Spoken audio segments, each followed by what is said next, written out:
रात को शौहर से झगड़ा हुआ और शौहर ने गुस्से में तलाक दे दिया। सुबह माफ़ी मांगी लेकिन मैं मौलवी साहब के पास ले गई। मौलवी साहब ने कहा अब हलाल करवाना ज़रूरी है। घर में छोटा देवर था, उससे मेरा निकाह करवा दिया गया। मैं कमरे में बैठी देवर का इंतज़ार कर रही थी कि बच्चा है, लेकिन जैसे ही देवर कमरे में आया उसने आते ही मेरे साथ मेरा नाम सलमा है और मैं बहुत ज़्यादा खूबसूरत थी। और जब मेरे माँ बाप ने मेरे लिए रिश्ता तलाश करना शुरू किया तो उन्होंने यह बिल्कुल नहीं देखा कि मेरे लिए कोई खूबसूरत मर्द तलाश करें, बल्कि उन्होंने यह देखा कि अमीर लोग हों और मेरे लिए एक सलीम नाम की लड़की को पसंद कर लिया। वैसे तो उसे लड़का कहना भी नहीं चाहिए क्योंकि उसकी उम्र 32 साल थी और मेरी उम्र 20 साल, पर उनका घर काफ़ी बड़ा था और उनके घर में माँ और सिर्फ एक छोटा भाई था जिसकी उम्र मुझसे भी छोटी थी। यह लोग बहुत ही शरीफ और अच्छे थे।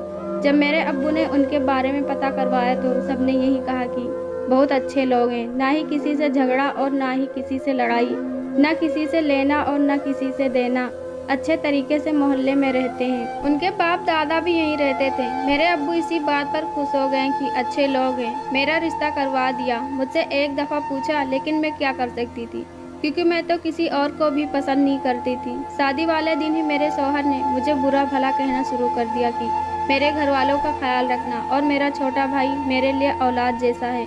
वह मेरे से काफ़ी छोटा है। मैंने उसे बाप की तरह पाला है क्योंकि जब वह 2 साल का था तो मेरे वालिद साहब इस दुनिया से चले गए थे, इसलिए तुम्हें उसका बहुत ज़्यादा ख्याल रखना है। मेरे देवर की उम्र 15 साल थी और वह वाकई बहुत मासूम था। उसकी उम्र 15 साल ज़रूर थी, लेकिन उसकी अक्ल 12 साल के बच्चे जैसी थी। वह मेरे आने से बहुत ज़्यादा खुश था। कहता कि भाभी आप बहुत ज़्यादा प्यारी हैं। मुझे तो पता ही नहीं था कि मेरी भाभी बहुत ज़्यादा प्यारी होंगी। वह मेरे लिए अक्सर अपने स्कूल से चीज़ें लेकर आया करता, मुझे अपने मोबाइल में बहुत चीज़ें दिखाता और मेरे पास मजाकिया चीज़ें भी भेजता था। वह बिल्कुल मेरे भाई जैसा था। उसका नाम साहिल था। कभी मैं देखती तो वह छोटे बच्चों की तरह आइसक्रीम खा रहा होता तो कभी गेम खेल रहा होता। जब बाहर आइसक्रीम वाले की आवाज़ आती तो बाहर भाग जाता। मुझसे पूछता कि आपके पास पैसे हैं, तो मैं भी उसे पैसे दे दिया करती। मेरा शौहर मुझे खर्चे देता, मेरे लिए हर महीने 4 सूट कपड़े बनवाता था। मेरी ज़िंदगी अच्छी जा रही थी, लेकिन मेरे शौहर के अंदर मेरे एहसास की कमी होने लगी क्योंकि जब हम शादी में जाते तो लोग कहते कि कितनी प्यारी बीवी मिली है, वह तुम्हारी तो किस्मत बहुत अच्छी है। कहीं तुम परिंदों को पानी तो नहीं पिलाते थे जो तुम्हें इतनी खूबसूरत बीवी मिल गई है। मेरे शौहर के एक दोस्त ने तो मजाक में यह भी कह दिया कि लंगूर के हाथ में अंगूर आ गया। मेरे शौहर ने तो उस टाइम मुस्कुरा दिया, लेकिन बाद में उसका मूड खराब हो गया। इसके बाद मुझे मेरे शौहर ने कहना शुरू कर दिया कि तुम ज़्यादा तैयार होकर मत जाया करो, तुम्हें ज़्यादा तैयार होने की ज़रूरत नहीं है, तुम बगैर मेकअप के ही अच्छी लगती हो। लेकिन मैं बिना तैयार हुए उससे ज़्यादा खूबसूरत लगती थी। एक दफ़ा बिना मेकअप के गई तब भी लोगों ने मेरी बहुत ज़्यादा तारीफ की। इस रात मेरा शौहर मुझसे झगड़ने लगा। एक दिन मैं सुबह उठी तो मेरी सास ने कहा कि बेटा बाहर दूध वाला आया है, दूध ले लो। जब मैं दूध ले रही थी तो मेरा शौहर अचानक से वहाँ आया और मुझे बाजू से पकड़कर अंदर घसीट लिया। दूध भी मेरे हाथ से गिर गया। मेरी सास ने यह मंजर देखा तो कहा क्या हो गया है। मैंने भेजा था उसे दूध लेने के लिए तो उसने कहा आपने क्यों भेजा इतनी प्यारी लड़की को। सुबह सुबह बाहर दूध वालों की नीयत खराब होती है। सुबह सुबह औरतों के घर जाकर उनसे बातें करते हैं। और तुम वहाँ पर क्या करने गई थी? अपना आप दिखा रही थी। उसको मैं हैरान रह गई कि ऐसी तो कोई बात नहीं, और मैं तो दुपट्टा करके गई थी। तो मेरे शौहर ने कहा कि आज तुम बुर्का पहनोगी। मेरी सास ने कहा कि हमारे खानदान में पहले किसी ने बुर्का नहीं पहना, जो इसको बुर्का पहनाओगे। ठीक है, वह हिजाब करती है, बस इतना ही काफ़ी है। लेकिन मेरे शौहर ने कहा कि नहीं, यह पूरा बंद बुर्का पहनेगी तभी बाहर निकलेगी। पर्दा करना अच्छी बात होती है, लेकिन जब पर्दे को आपके गले का तोक बना दिया जाए तो फिर वह अच्छा नहीं लगता। मेरे शौहर ने मुझे आहिस्ता आहिस्ता डांटना और गुस्सा करना शुरू कर दिया था। और एक दिन ऐसा हुआ कि मेरी सास ने कहा कि मैं उम्रा करने के लिए जा रही हूँ। बस सोचा था कि बड़े बेटे की शादी करूँगी तो उसके बाद उम्रा के लिए जाऊँगी। छोटा बेटा तो अभी बहुत ज़्यादा छोटा है, इसकी शादी में तो टाइम है। मैंने अपनी सास को विदा कर दिया। मेरे शौहर ने कहा कि तैयार हो जाओ, शाम को ऑफिस की पार्टी में जाना है, सब लोग अपनी बीवियों को लेकर आ रहे हैं। मैं थोड़ा बहुत तैयार हो गई, लेकिन जब पार्टी में गई तो सबकी नज़र मुझ पर ही थी। यहाँ तक कि मेरे शौहर के बॉस ने भी मेरी तारीफ की। मेरे शौहर को बड़ा ही गुस्सा आ रहा था। जब घर आई तो मेरे शौहर ने कहा कि मेरा बॉस किसी की भी तारीफ नहीं करता, उसके आगे अपना सर काट कर भी रख दो तब भी नहीं, और तुम्हारे पीछे कैसे घूम रहा था, आगे पीछे हो रहा था, बड़ी तारीफें कर रहा था तुम्हारी। मैंने कहा कि इसमें क्या बुरी बात है। मेरे शौहर ने डांटना शुरू कर दिया। मैं भी तंग आ गई। मेरे शौहर ने कहा आज से तुम जरा सा भी मेकअप नहीं करोगी। मेरे शौहर ने सारा मेकअप उठाकर बाहर फेंक दिया और इसके बाद कहा कि कोई एहसान भी मुझे तुम कर नहीं चाहिए।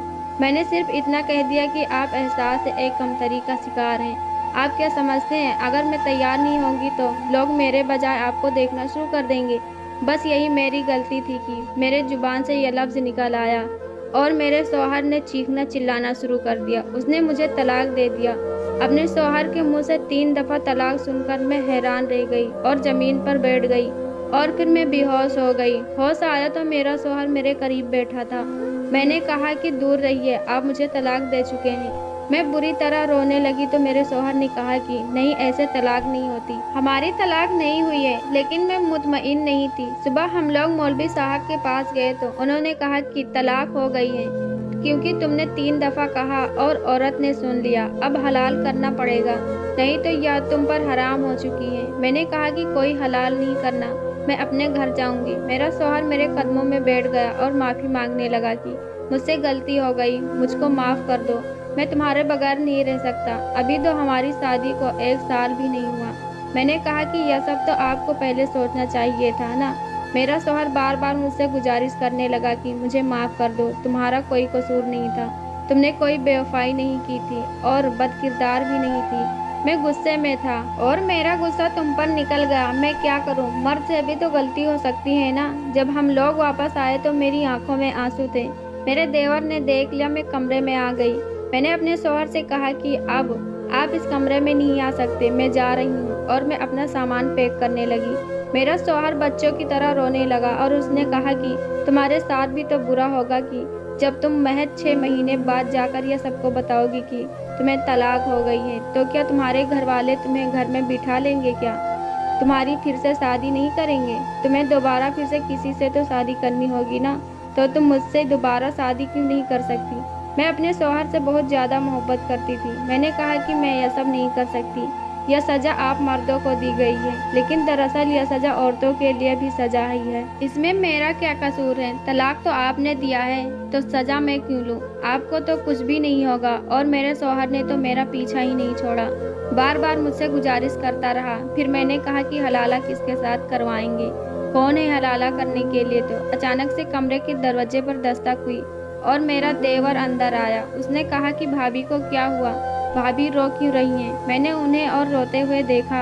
और आप लोग लड़ाई झगड़ा क्यों कर रहे हैं? मेरे शौहर ने देवर को समझा बुझाकर बाहर भेज दिया और खामोश हो गया। और इसके बाद कहा अपने भाई के साथ तुम्हारा हलाला करवा लूँगा, वैसे भी बच्चा है, उसे इन सब चीज़ों की समझ नहीं। मुझे नहीं पता था कि यह सब क्या हो रहा है। मुझे यह भी नहीं पता था कि हलाला इस तरह होता भी है या नहीं। मेरी जिंदगी मेरे शौहर के हाथों खिलौना बन चुकी थी। वह जो चाह रहा था वह मेरे साथ करता जा रहा था। मेरी सास घर पर नहीं थी। मेरे शौहर ने कहा कि यह बात किसी को भी पता नहीं चलनी चाहिए, ना ही तुम्हारे घर वालों को और ना ही मेरी मम्मी को। मम्मी को अभी उधर कुछ और दिन रहना है क्योंकि वहाँ हमारे कुछ रिश्तेदार भी रहते हैं। अम्मी के आने तक यहाँ सब कुछ ठीक हो जाएगा। कुछ दिन यूं ही गुजर गए और फिर मेरे शौहर ने आखिर मुझे मना ही लिया क्योंकि यह मसला सिर्फ मेरा नहीं था, मेरे माँ बाप की इज्जत का भी था। मेरे पीछे 4 बहनें बैठी थी। अगर मैं भी चली जाती तो लोग मेरी बहनों के रिश्ते भी नहीं लाते कि बड़ी बहन 6 माह बाद तलाक लेकर वापस आ गई है। कहते हुए अफसोस होता है, लेकिन अगर औरत विधवा हो जाए तो यह समाज उसे इतना बुरा भला नहीं कहता। लेकिन अगर औरत को तलाक हो जाए तो फिर समाज यही कहता है कि औरत ने कोई बात की होगी, जुबान चलाई होगी, बात नहीं मानी होगी, वरना मर्द क्यों तलाक देगा। जबकि मेरा शौहर किसी भी बात पर तलाक दी थी, सिर्फ अपने एहसास एक कमतरी के लिए। मैंने अपने शौहर को सुबह कह दिया कि मैं हलाला करने के लिए तैयार हूँ। साथ रात में सोच रही थी कि घर की बात घर में रह जाएगी, वैसे भी कोई किसी को खुशी खुशी तलाक नहीं देता। गुस्सा आया, कोई परेशानी होती है तभी इस तरह का काम करता है। मेरा शौहर बहुत ज़्यादा शर्मिंदा था, मुझसे बार बार माफ़ी मांग रहा था। मेरे पैरों में भी बैठ गया कि मुझे माफ़ कर दो। उसने दोनों हाथों से मेरा पैर पकड़ा हुआ था। मैंने उसे माफ़ कर दिया और कहा कि ठीक है, मैं तुम्हारी बात को मान लेती हूँ, सिर्फ इसलिए कि मेरे माँ बाप और मेरे बहनों की भी इज्जत का सवाल है। लेकिन इस बात की क्या गारंटी है कि तुम दोबारा ऐसा नहीं करोगे?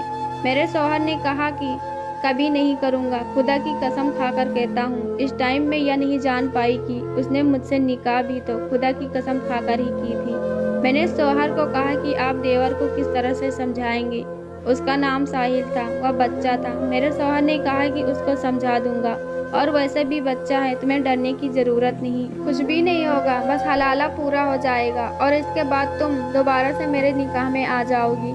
मेरे शौहर ने मेरे देवर को समझाकर उसके साथ मेरा निकाह करवा दिया। मैं इस वक्त किस हालात से गुजर रही थी यह मैं ही जान सकती थी।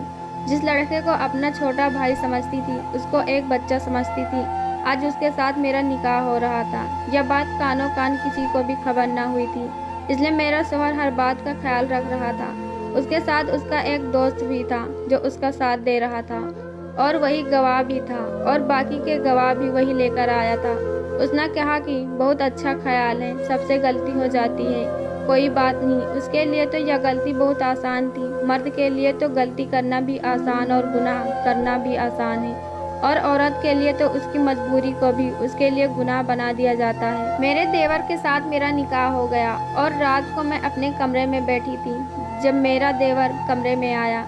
मेरे शौहर ने पहले ही मुझे कह दिया था कि डरने की ज़रूरत नहीं है, उसे कुछ भी नहीं पता। मैंने उसे थोड़ा बहुत समझा दिया है, लेकिन तुम बिल्कुल भी परेशान मत होना। मेरे दिल में भी ऐसी कोई बात नहीं थी। जब वह कमरे में आया तो मैंने उसे कहा कि तुम चुपचाप सो जाओ, मुझे भी नींद आ रही है। वह आकर उस जगह पर बैठ गया जहाँ पर मेरा शौहर सोया करता था। मैं बेड पर एक दूसरे किनारे पर बैठी थी। मुझे नींद कहाँ आ रही थी, लेकिन थोड़ी देर के बाद इस कमरे में कुछ ऐसा हुआ कि मैं हैरान और परेशान रह गई। मेरे देवर ने मेरा हाथ पकड़ा तो मैंने कहा कि यह क्या बदतमीजी है। उसने कहा कि जब भाई तुम्हारा हाथ पकड़ते थे तो क्या वह बदतमीजी करते थे? मैंने कहा कि वह मेरा शौहर है। उसने कहा कि वह तुम्हारा शौहर नहीं है, मैं तुम्हारा शौहर हूँ। अभी अभी मेरे साथ तुम्हारा निकाह हुआ है, 4 गवाह के साथ। मौलवी साहब ने हमारा निकाह पढ़ाया है और तुमने खुद कबूल किया है। मैंने कहा कि यह निकाह नहीं हलाला है, तो उसने कहा कि मेरे लिए तो यह निकाह है और मुझे छोटा बच्चा नहीं समझना। मैंने अपने शौहर को आवाज़ देने के लिए मुंह खोला तो मेरे देवर ने चुप करा दिया। उसने कहा कि अगर तुम्हारी आवाज़ यहाँ से बाहर निकली तो तुम्हें जान से मार डालूंगा। मेरी गलती थी जो मैंने उसे बच्चा समझा। जिसका भाई इस तरह का था वह खुद कैसे मासूम हो सकता था, जिसने अपनी बीवी को छोटी सी बात पर तलाक दे दी और फिर उसका हलाला अपने ही भाई के साथ करवा रहा था, वह भी बिना इजाज़त पूरी किए। ऐसा शख्स भी अपने भाई को क्या सिखाएगा। सुबह हुई तो मैं बिल्कुल चुपचाप थी, पत्थर की मूरत की तरह बैठी थी। अपने शौहर को सब कुछ बता दिया था। उसने कहा कि मैं उसकी जान ले लूँगा। मैंने कहा कि उसकी जान क्यों लेते हो, अपने आप की जान ले लो और उससे पहले मुझे भी मार डालो, क्योंकि यह सब तुम्हारे ही वजह से हुआ है। मेरा शौहर भी बेबस हो गया। उसने कहा कि बस अब मैं उससे कहता हूँ कि वह तुम्हें तलाक दे दे, पर मेरा देवर तलाक देने से इनकार कर दिया। मेरा शौहर उसे मारने के लिए आगे बढ़ा तो उसने भी मारने की कोशिश की। बहुत बड़ा तमाशा बन गया। मेरी सास अचानक से आ गई, जो हमें हैरान करने के लिए जल्दी आ गई थी, लेकिन अपने दोनों बेटों को मेरे लिए लड़ता देखकर हैरान रह गई।